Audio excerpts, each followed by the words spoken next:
สวัสดีพี่น้องทุกคนยินดีต้อนรับเข้าสู่วันที่10ของเดือนมังกรเนาะมื้อนี้พวกเราจะมาศึกษาอยู่ในพระคัมภีร์โรมบทที่8ข้อที่14หาข้อที่25อยู่ในหัวข้อการรับไว้เป็นลูกถ้าว่าพี่น้องมีพระคัมภีร์ในตอนนี้สามารถเปิดไปอยู่ใน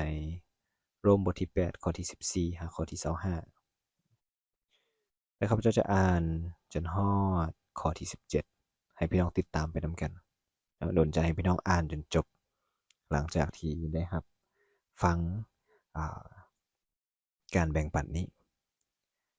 ข้อที่14กล่าวว่าเพราะพระวิญญาณของพระเจ้าทรงนำผู้ใดผู้นั้นแหละเป็นบุตรของพระเจ้าด้วยว่าพระวิญญาณของพระเจ้าได้โพดให้พวกเจ้านั้นจะบ่เฮ็ดให้พวกเจ้าเป็นทาสซึ่งก่อให้เกิดความย้านกลัวแต่พระวิญญาณเฮ็ดให้พวกเจ้าเป็นลูกของพระเจ้า โดยฤทธิ์อำนาจแห่งพระวิญญาณบริสุทธิ์เจ้านั้น พวกเขาจึงเอิ้นพระเจ้าว่าอับบาคือพระบิดาเจ้า พระวิญญาณของพระเจ้าร่วมเป็นพยานกับวิญญาณของพวกเขา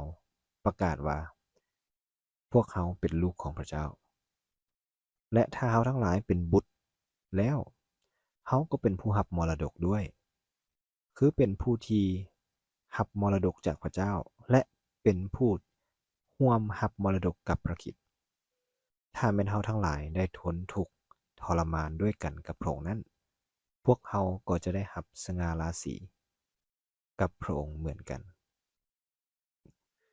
พวกเขาเคยมีคำถามบอกว่าเป็นอย่างพวกเขาจึงเอิ้นพระเจ้าว่าพระบิดาข้าพเจ้าตอนที่ข้าพเจ้าเป็นผู้เชื่อใหม่ๆข้าพเจ้าอธิษฐานกับพระเจ้าว่าพระเจ้าแล้วก็ต่อด้วยคำว่าพระบิดาแล้วก็มีคำถามว่าเป็นอย่างเขาจึงเอิ้นพระเจ้าว่าพระบิดาพระเจ้าเกิดเขามาบ่หรือว่าเขาแบบได้เกิดจากพระเจ้าบ่หรือว่าแนวใดการที่เขาจะเป็นครอบครัวเดียวกันหรือว่าอ่ามีถูกเอิ้นเขาว่าเป็นครอบครัวเดียวกันเขาจะต้องมีสิ่งเดียวกันมันเป็นสิ่งเสื่อมต่อบ่ว่าจะเป็นทางด้านสายเลือดมีสายเลือดเดียวกันนามสกุลมีนามสกุลเดียวกันเป็นพี่น้องกันแต่สำหรับพระเจ้าแล้วก็คือพระวิญญาณองค์เดียวกันพระวิญญาณของพระเจ้าสถิตอยู่กับเราตอนที่เราได้รับพระคริสต์เข้ามาในชีวิตของพวกเขา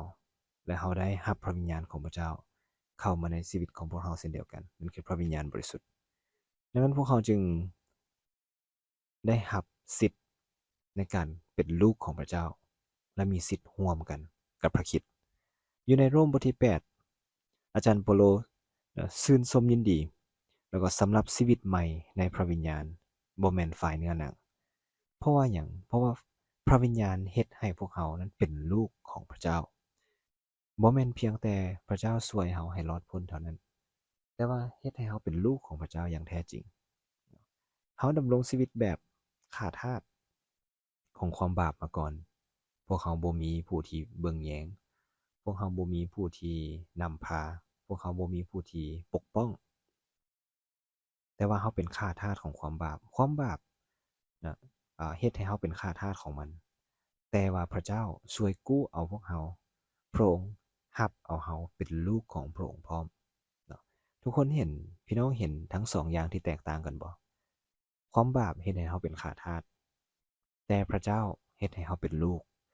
ซึ่งอาจารย์เปาโลได้เขียนอยู่ในนี้อย่างชัดเจนหลายเนาะว่าพระวิญญาณที่พระเจ้าได้โปรดให้พวกเจ้านั้นบ่ได้เฮ็ดให้พวกเจ้าเป็นทาสเนาะหรือว่าก่อให้เกิดความย้านกลัว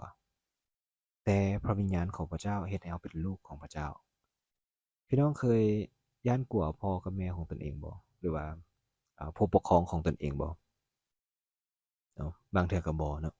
เพราะเราสามารถล้มได้กับพ่อกับแม่เราสามารถเป็นตนของตนเองเป็นตัวของตัวเองเนาะแล้วเช่นเดียวกันกับพระเจ้าเมื่อพระเจ้าบอกว่าพวกเขาเป็นลูกของพระองค์พระองค์รับเราไว้เป็นลูกของพระเจ้าก็คือเราบ่ได้มีความย้านกลัวแต่ว่าเรามีความยำเกรงแน่นอนเพราะพระองค์ก็ยังเป็นพระเจ้าพระวิญญาณเฮ็ดให้เราเป็นลูกของพระเจ้าอยู่ในข้อที่15 ซึ่งกล่าวว่าด้วยว่าพระวิญญาณเฮ็ดให้เราเป็นลูกบ่ได้เป็นข้าทาสแต่ว่าเป็นลูกของพระเจ้าโดยฤทธิ์อำนาจแห่งพระวิญญาณบริสุทธิ์เจ้านั้นพวกเราถึกจึงเอิ้นพระเจ้าว่าอับบาคือพระบิดาพวกเรามีสิทธิ์ในการที่จะเอิ้นพระเจ้าว่าพระบิดาหรือว่าอับบาย้อนพระวิญญาณของพระเจ้าเมื่อเราอธิษฐานเมื่อเราดำเนินชีวิตพระเจ้าเข้ามาในชีวิตของพวกเราพระองค์เราสามารถเอิ้นพระเจ้าว่าพ่อหรือว่าพระบิดาได้เราจะมั่นใจได้แนวใดว่าโอ้เราเป็นลูกของพระเจ้าแท้ๆบ่เนาะเพราะฉะนั้นการที่จะอ่าเป็นลูกของผู้ใดผู้หนึ่งหรือว่าการที่เราจะเป็นอ่าไม่มีครอบครัวเดียวกันหรือว่าเป็นสายเลือดเดียวกันต้องมีสิ่งที่ยั่งยืนแม่นบ่ซึ่งผู้ที่ยั่งยืนก็บ่แม่นผู้ใดก็แม่นพระวิญญาณของพระเจ้าเอง พระวิญญาณของพระเจ้าร่วมเป็นพยานกับวิญญาณของเขาประกาศว่าเขาเป็นลูกของพระเจ้าเห็นบ่เพราะว่าพยานที่สัตย์ซื่อที่สุดพยานที่มีน้ำหนักที่สุดบ่แม่นผู้ใดบ่แม่นมนุษย์เพราะมันบ่มีน้ำหนักแต่แม่นพระองค์เองพระเจ้าเองที่เป็นพยานว่าพระองค์ได้รับเขาเป็นลูกของพระองค์พระวิญญาณเฮ็ดให้เราได้รับมรดกกับพระคริสต์พร้อมอยู่ในข้อที่17และข้อที่18ได้กล่าวว่าและถ้าเราทั้งหลายเป็นบุตรแล้วเฮาก็เป็นผู้รับมรดกด้วยคือเป็นผู้รับมรดกจากพระเจ้าและเป็นผู้ร่วมมรดกกับพระคริสต์ถ้าแม้นเฮาทั้งหลายได้ทนทุกข์ทรมานด้วยกันกับพระองค์นั้นพวกเขาก็จะได้รับสง่าราศีกับพระองค์เหมือนกันนี่เป็นสิ่งที่ยั่งยืนว่าบ่แม่นเพียงแต่เฮาได้เป็นลูกของพระเจ้าเท่านั้นแต่ว่าเฮาจะได้รับมรดกเพิ่มขึ้นอีกอันนั้นเป็นสิ่งที่พระเจ้าได้กะเกียมให้กับพวกเราลักษณะของการเป็นลูกของพระเจ้าอีกอย่างหนึ่งก็คือ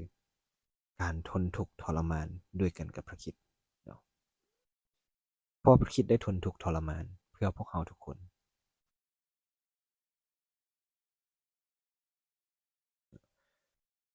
เพื่อให้พวกเราได้รับความรอดพ้นจากความบาปเมื่อพวกเขารอดพ้นออกจากความบาปพระเจ้ารับเฮาไว้เป็นลูกของพระองค์บ่เพียงแต่สำนั้นพี่น้องพระเจ้ายังมอบมรดกให้กับพวกเขาอีกนี่คือพระบิดาของพวกเขาอยู่ถึงฟ้าสวรรค์ดังนั้นการที่พวกเขาจะเดินทางกับพระเจ้า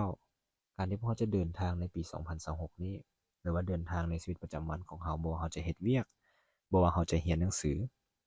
หรือบ่ว่าเขาก็จะเดินทางไปวันใดวันหนึ่งหรือเฮ็ดสิ่งใดก็ตามแต่ให้พวกเขามั่นใจว่าพวกเขาเป็นลูกของพระเจ้าได้พวกเขามีพ่อที่อยู่ถึงฟ้าสวรรค์มีพระบิดาที่อยู่ถึงฟ้าสวรรค์ที่คอยเบิ่งแยงพวกเขาอยู่แต่ว่าย้อนพระวิญญาณของพระองค์หากว่าพวกเขาได้บางครั้งเขาได้ขาดความอบอุ่นจากครอบครัวของพวกเขาอยู่ทางฝ่ายโลกหรือเขาอาจจะบ่ได้ใกล้ชิดกับครอบครัวของพวกเขาแต่ให้พวกเขาได้รับรู้ไว้ว่ามีพระบิดาพระเจ้าของพวกเขาที่สถิตอยู่ถึงฟ้าสวรรค์คอยเบิ่งแยงคอยปกป้องคอยนำพาพวกเขาอยู่เสมอพวกเขาเอิ้นพระเจ้าว่าพ่อได้อย่างเต็มปากนะพวกเขาเอิ้นพระเจ้าว่าพระบิดาได้เมื่อพวกเขาทนทุกข์ได้เหมือนกันกับพระคริสต์พี่น้องพวกเขาจะได้รับสิ่งที่ยิ่งใหญ่และพวกเขาจะได้รับสิ่งที่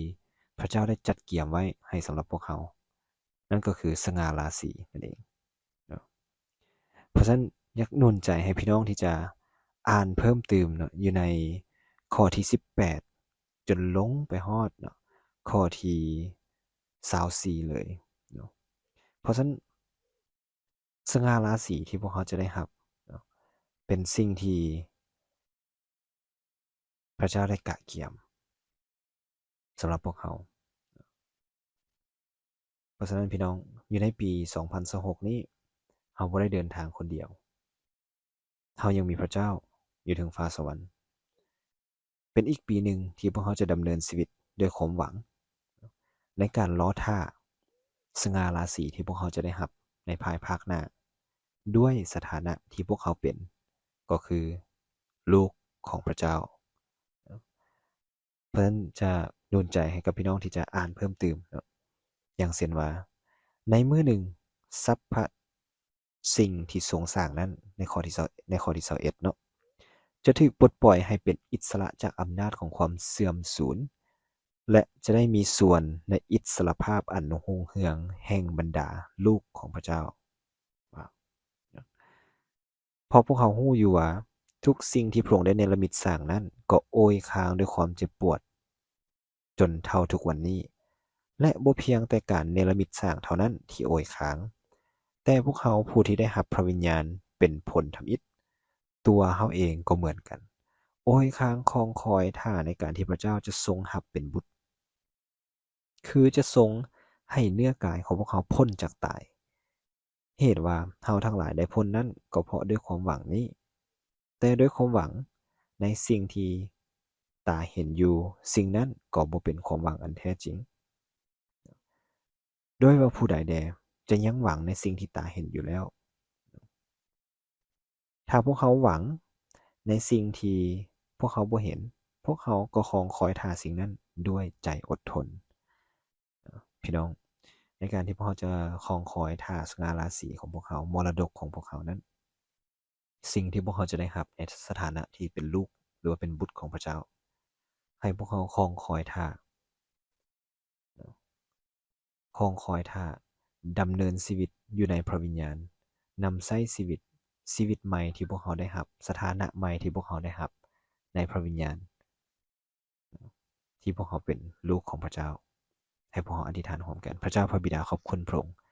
สำหรับชีวิตของพี่น้องของทุกคนพี่น้องทุกคนพระบิดาเจ้าที่พระเจ้าได้นำพาชีวิตของพวกเขาในมื้อนี้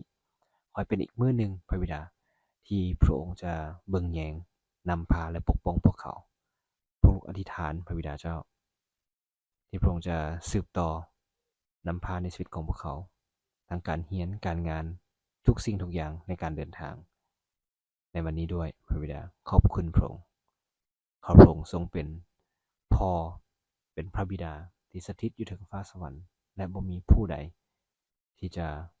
มีฤทธิ์อำนาจเหนือกว่าพระองค์ได้ขอบคุณพระองค์อธิษฐานในพระนามของพระคริสต์เจ้าอาเมนขอให้พี่น้องมวลซืนกับการเฮ็ดเวียกกับการเรียนในการดำเนินชีวิตในวันนี้